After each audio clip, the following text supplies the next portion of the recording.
पाठ क्रमांक 5 चिट्ठियों की अनूठी दुनिया। इनके रचनाकार अरविंद कुमार सिंह हैं। आज हम चिट्ठियों की अनूठी दुनिया के प्रथम भाग का अध्ययन करेंगे। यह चित्र जो देख रहे हैं अरविंद कुमार सिंह का है, जो कि चिट्ठियों की अनूठी दुनिया के लेखक हैं। अरविंद कुमार सिंह का जन्म उत्तर प्रदेश के मेरठ में 17 जनवरी 1930 को हुआ। वे अंग्रेजी साहित्य में एमए हैं और माधुरी और सर्वोत्तम पत्रिकाओं के प्रथम संपादक हैं।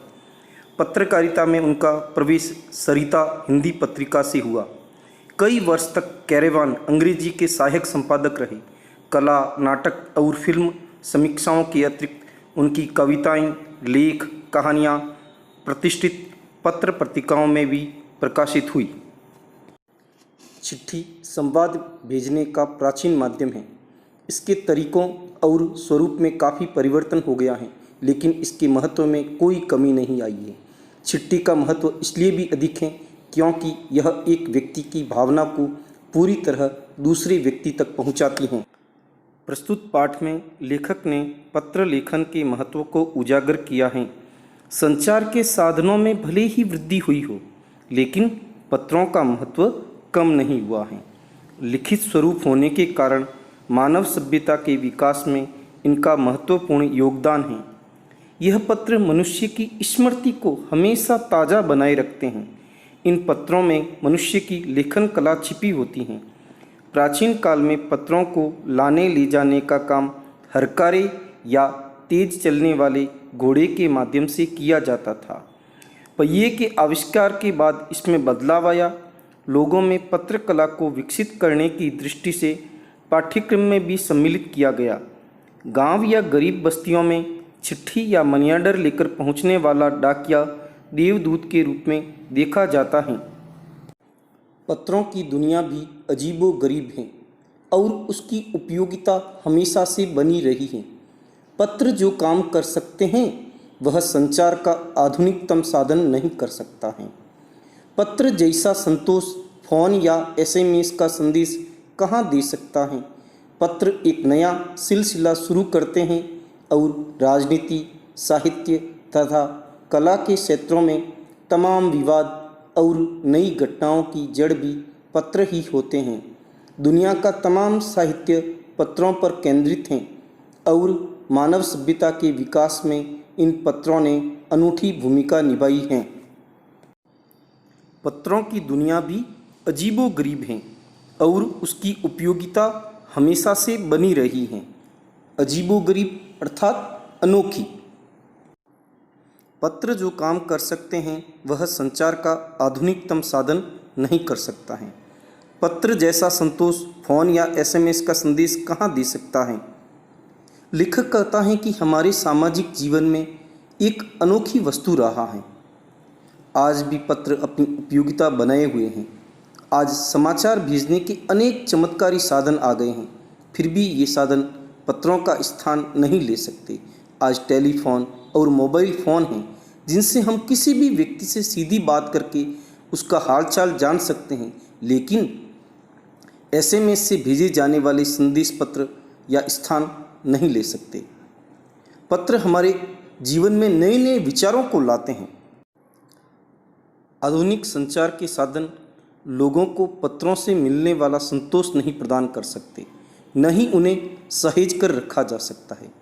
आधुनिक संचार के साधन मानवीय भावनाओं को पूरी तरह व्यक्त नहीं कर सकते हैं।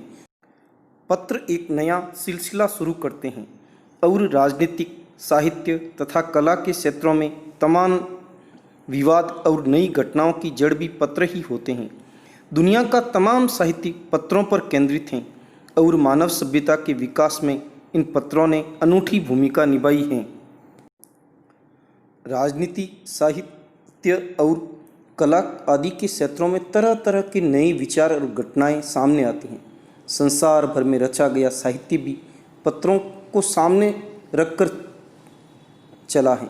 यदि हम संसार में मानव सभ्यता के विकास पर दृष्टि डालेंगे तो पता चलेगा इसमें पत्रों का बहुत बड़ा योगदान रहा है। पत्रों का भाव सब जगह एक सा है, भले ही उसका नाम अलग अलग हो। पत्र को उर्दू में खत, संस्कृत में पत्र, कन्नड़ में कागद, तेलुगु में उत्तरम, जाबू और लेख तथा तमिल में काड़िद कहा जाता है। पत्र यादों को सहेज कर रखते हैं, इसमें किसी को कोई संदेह नहीं है। हर एक की अपनी पत्र लेखन कला है और हर एक के पत्रों का अपना दायरा। दुनिया भर में रोज करोड़ों पत्र एक दूसरे को तलाशते तमाम ठिकानों तक पहुंचते हैं। पत्र चाहे किसी भी भाषा में लिखा जाए, लेकिन उसका मूल भाव एक ही रहता है। पत्र को भी विभिन्न नामों से पुकारा जाता है। पत्र को उर्दू में खत, संस्कृत में पत्र, कन्नड़ भाषा में कागद, तेलुगु में उत्तरम, जाबू और लेख तथा तमिल में काड़िद कहा जाता है। अर्थात विभिन्न भाषाओं में पत्र के भी अलग अलग नाम हैं। पत्र यादों को सहेज कर रखते हैं, इसमें किसी को कोई संदेह नहीं। अर्थात पत्र को लंबे समय तक रखा जा सकता है। हर एक की अपनी पत्र लेखन कला है। दुनिया भर में रोज करोड़ों पत्र एक दूसरे को तलाशते हुए उनके पतों पर पहुंचते हैं और इसमें डाक विभाग अपनी महत्वपूर्ण भूमिका निभाता है। पंडित जवाहरलाल नेहरू ने सन 1953 में सही ही कहा था कि हजारों सालों तक संचार का साधन केवल हरकारे, रनर्स या फिर तेज घोड़े रहे हैं। उसके बाद पहिए आए, पर रेलवे और तार से भारी बदलाव आया। तार ने रेलों से भी तेज गति से संवाद पहुंचाने का सिलसिला शुरू किया। अब टेलीफोन, वायरलेस और आगे रेडार दुनिया बदल रहा है। पिछली शताब्दी में पत्र लेखन ने एक कला का रूप ले लिया है। डाक व्यवस्था के सुधार के साथ पत्रों को सही दिशा देने के लिए विशेष प्रयास किए गए। पत्र संस्कृति विकसित करने के लिए स्कूली पाठ्यक्रमों में पत्र लेखन का विषय शामिल किया गया। पंडित जवाहरलाल नेहरू ने सन 1953 में सही ही कहा था कि हजारों सालों तक संचार का साधन केवल हरकारे, रनर्स या फिर तेज घोड़े रहे हैं। उसके बाद पहिए आए, पर रेलवे और तार से भारी बदलाव आया। तार ने रेलों से भी तेज गति से संवाद पहुंचाने का सिलसिला शुरू किया। प्राचीन काल में डाक पहुंचाने का काम सबसे पहले हरकारे किया करता थी। हरकारे का अर्थ पैदल चलकर डाक पहुंचाने वाले, अर्थात रनर्स, तेज घोड़ों के माध्यम से भी डाक पहुंचाई जाती थी। राजा महाराजाओं के जो वाहक होते थे, दूत होते थे, वह एक स्थान से दूसरे स्थान पर सूचना संदेश भेजते थे और हरकारे भी एक गांव से समाचार लेकर दूसरे गांव में जाकर समाचार देते थे। उसके बाद पहियों का आविष्कार हुआ, बस, ट्रेन इत्यादि यातायात के नवीन साधनों का विकास हुआ। उसके बाद में ये जो डाक वितरण व्यवस्था अर्थात संचार के साधनों में एक प्रकार से बहुत तेज वृद्धि हुई।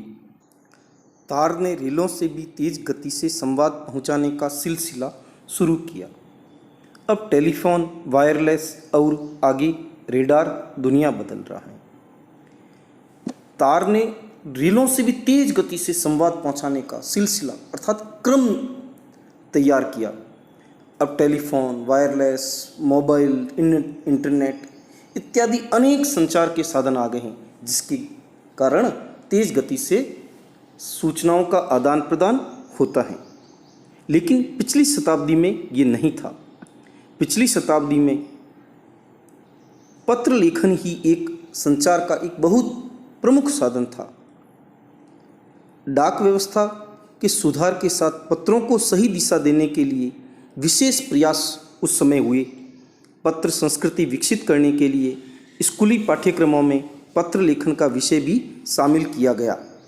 भारत ही नहीं, दुनिया के कई देशों में ये प्रयास चले और विश्व डाक संघ ने अपनी ओर से भी काफ़ी प्रयास किए।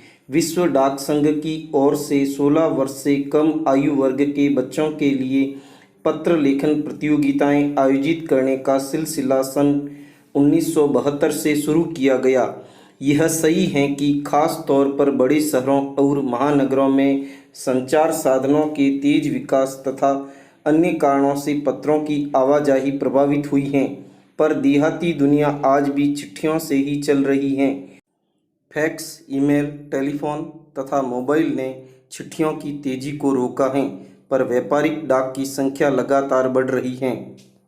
भारत ही नहीं, दुनिया के कई देशों में ये प्रयास चले और विश्व डाक संघ ने अपनी ओर से भी काफ़ी प्रयास किए।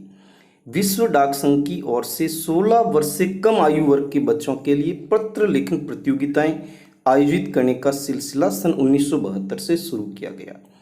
विश्व डाक संघ ने पत्र लेखन कला को विश्व स्तर पर एक श्रेष्ठतम आयाम देने के लिए 16 वर्ष से कम बच्चों के लिए पत्र लेखन प्रतियोगिताएं आयोजित करने का सिलसिला प्रारंभ किया गया।